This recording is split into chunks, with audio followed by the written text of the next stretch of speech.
Hi everyone, the topic of today's class is prepositions. Prepositions describe the relationship between the words in a sentence. They show us how the verb relates to the noun. There are over 100 prepositions in the English language. This class focuses on the most commonly used prepositions and how to use them correctly. Let's start off by looking at prepositions of time. So there are three main prepositions used to refer to time: at, in, and on. So we use at for precise time. For example, at 7 p.m. We use in to refer to months, years, centuries, and long periods. For example, in April, in 2010, in the summer. Use on for days and dates. For example, on Wednesday, or on May 20th, 2015.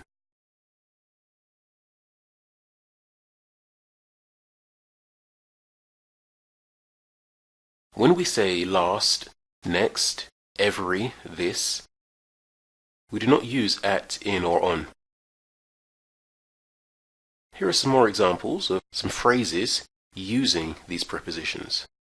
So for at, we can say at night, at the weekend, at Christmas, at the same time, and at present. For in, we can say in the morning or mornings, in the afternoon, again in plural as well, and in the evening. And for on, we can say on Tuesday morning, on the weekend, and on a weekday. Notice the difference here between in the morning and on Tuesday morning. So for prepositions of place, again we can use the same prepositions to refer to place. And these are the guidelines of how to use them, starting with in. Use in for enclosed spaces and geographical areas. So you could say, for example, there are 2 chairs in your room. Use at for buildings, addresses, and in some expressions, such as at home. He is at the hospital. Use on for surfaces and streets. So you can say, there are 2 books on your table in your room, the table being a surface.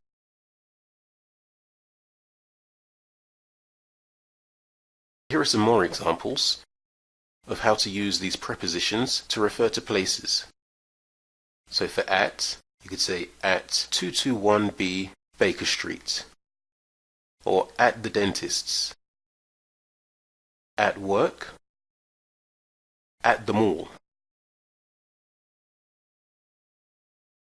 For on, we could also say on Baker Street. Now here, Baker Street is not a specific address. It is a street, so we say on. On the river. On the corner. On the left or on the right. And for in London, in Central Park, in the bus station, in the car. Notice that at the mall is highlighted because we could also say in the mall.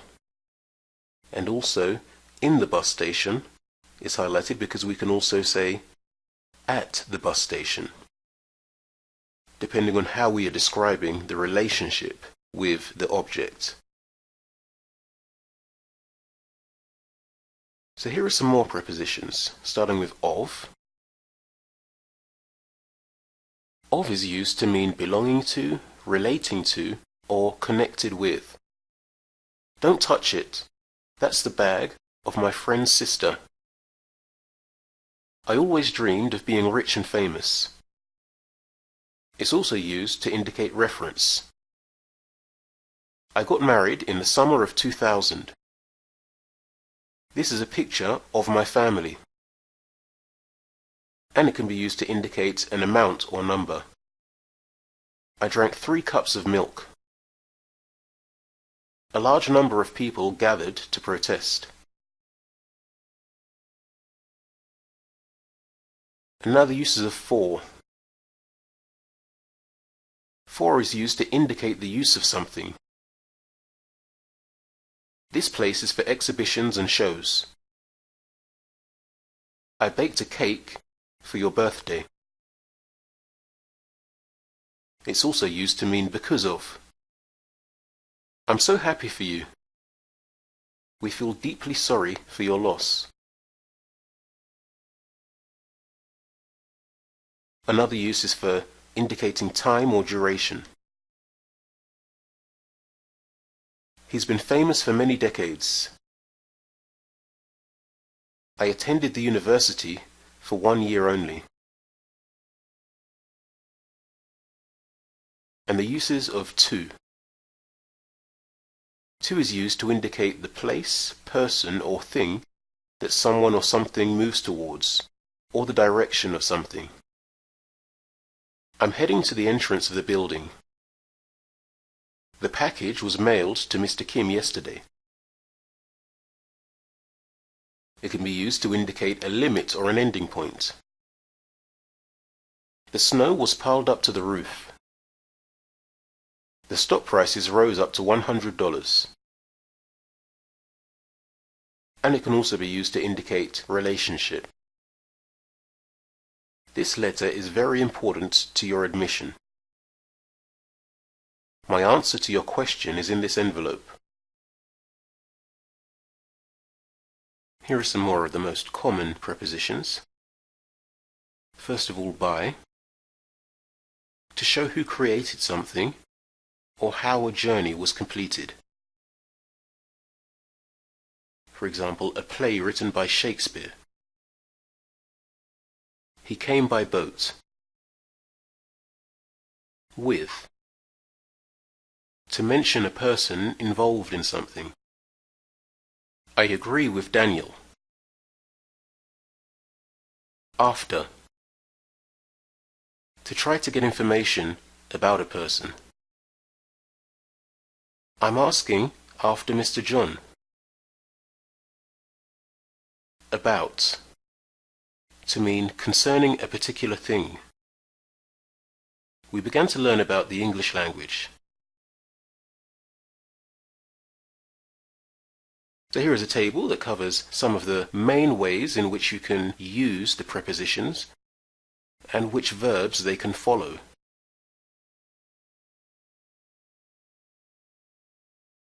An important rule with prepositions is that you shouldn't use or end a sentence with an unnecessary preposition when the meaning is clear without the preposition. Sentences may end with necessary prepositions. Let's look at some examples. So it's correct to say, that's something I can't agree with. Here, with is a necessary preposition. It's also correct to say, where did he go? However, where did he go to is incorrect. Here to is unnecessary, because the meaning is clear without it.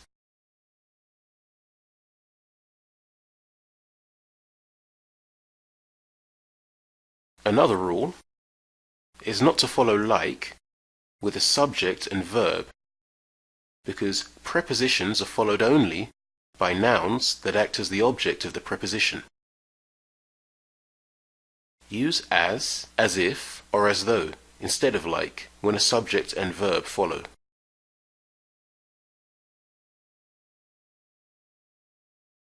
So it's correct to say, I wish I could be more like her. It would be incorrect to say, it doesn't look like she'll show up for dinner. The correct way to say this sentence is, it doesn't look as if or as though she'll show up for dinner.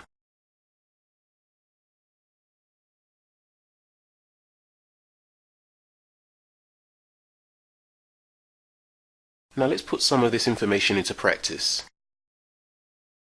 Create sentences using at, in, and on. For example, using on, my birthday is on July 15th.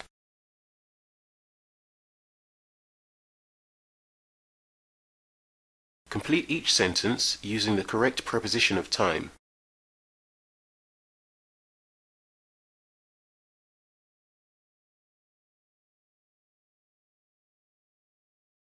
Now do the same using prepositions of place.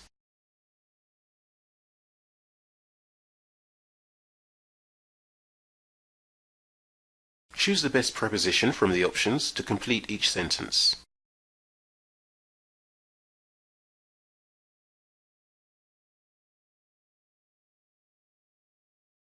Which sentences use the prepositions correctly?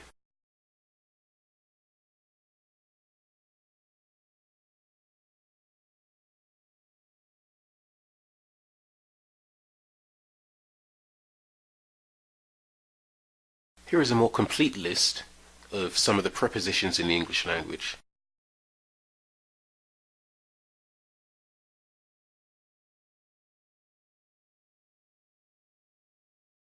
And that brings us to the end of today's class.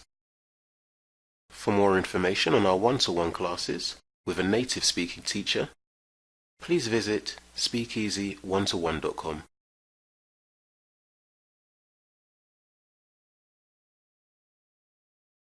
Thanks for watching.